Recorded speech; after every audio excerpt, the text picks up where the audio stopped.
Ciao a tutti e bentornati sul mio canale, oppure benvenuti se questo è il primo video che guardate qui sul mio canale.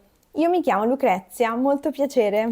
Come vedete, alle mie spalle sulla lavagna ho scritto 6 verbi, che sono affittare, noleggiare, tirare, cacciare, sbarrare, spolverare.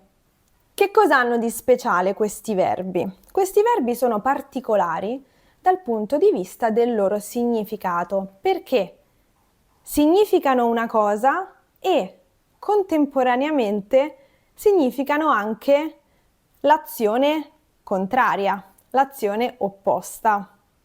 Questo fenomeno linguistico si chiama enantiosemia.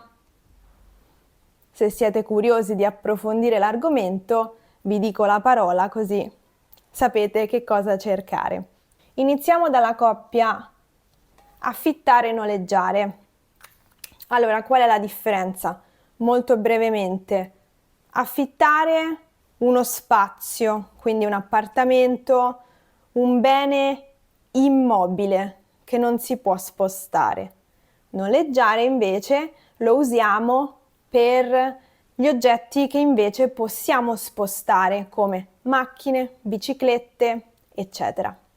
Questa è la differenza. Quindi affitto un appartamento, noleggio una bicicletta. Quando noi usiamo queste due frasi, noi capiamo dal contesto se sto dicendo che prendo in affitto un appartamento oppure lo do in affitto.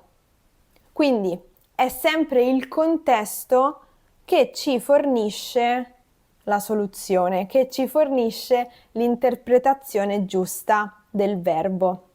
Quindi nella lingua informale diciamo affittare un appartamento e solo approfondendo la conversazione nel contesto capiremo se la persona dà in affitto l'appartamento oppure lo prende in affitto.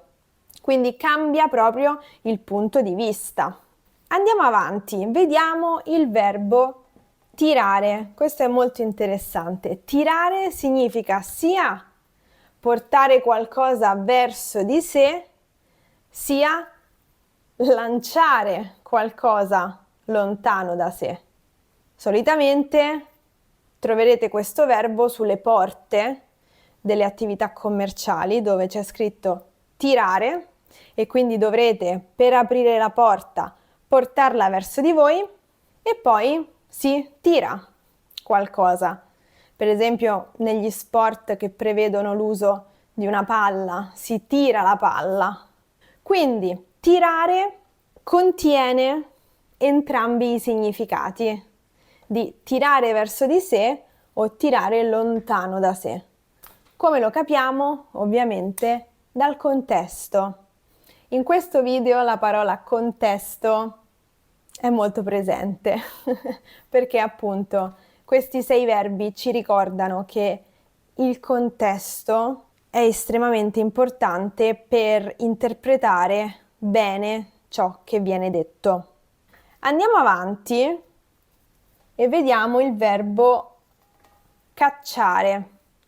Cacciare significa sia dare la caccia a qualcuno o qualcosa, quindi inseguire con l'obiettivo di prendere, ma significa anche l'azione opposta, ovvero quella di mandare via qualcuno o qualcosa. Andiamo avanti e vediamo il verbo sbarrare. Questo è divertente perché sbarrare significa chiudere. Per esempio, sbarrare la strada a qualcuno significa impedire il passaggio di quella persona. Chiudere la strada. Se dico la strada è sbarrata, significa che la strada è chiusa. Però, se dico ho sbarrato gli occhi, significa che li ho aperti al massimo dell'apertura possibile. Quindi, vedete, sono due azioni completamente contrarie.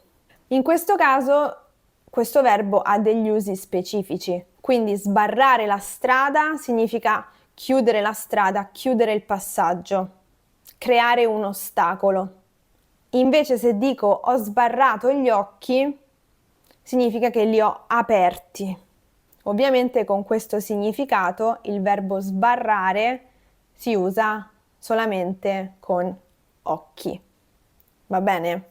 E infine vediamo il verbo spolverare. Spolverare significa togliere la polvere. Quindi per esempio pulisco casa e spolvero i mobili, cioè tolgo la polvere dai mobili. Però se sto facendo un dolce e alla fine lo spolvero con lo zucchero a velo, significa che ci sto mettendo una polvere sopra, lo zucchero a velo.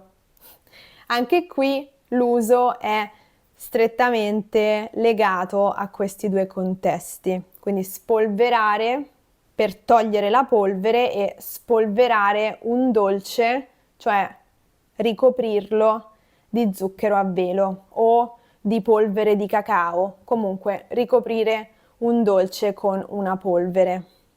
Questo fenomeno dell'enantiosemia riguarda alcuni verbi, questi sono quelli più usati nella conversazione, diciamo, ma riguarda anche aggettivi e sostantivi, quindi in italiano non sono solo questi verbi a comportarsi così, ci sono anche altre parole. E allora io vi do un compito nella lezione di oggi, cioè quello di trovare dei nomi e o degli aggettivi che fanno parte di questo gruppo di parole che subiscono questo fenomeno dell'enantiosemia. E ovviamente scriveteli nei commenti qui sotto. Va bene? Allora, spero con la lezione di oggi di avervi fatto scoprire qualcosa di nuovo e di interessante. Ricordiamoci sempre di quanto sia importante il contesto. Questo è tutto da parte mia per oggi. Spero come sempre di rivedervi anche nella prossima lezione.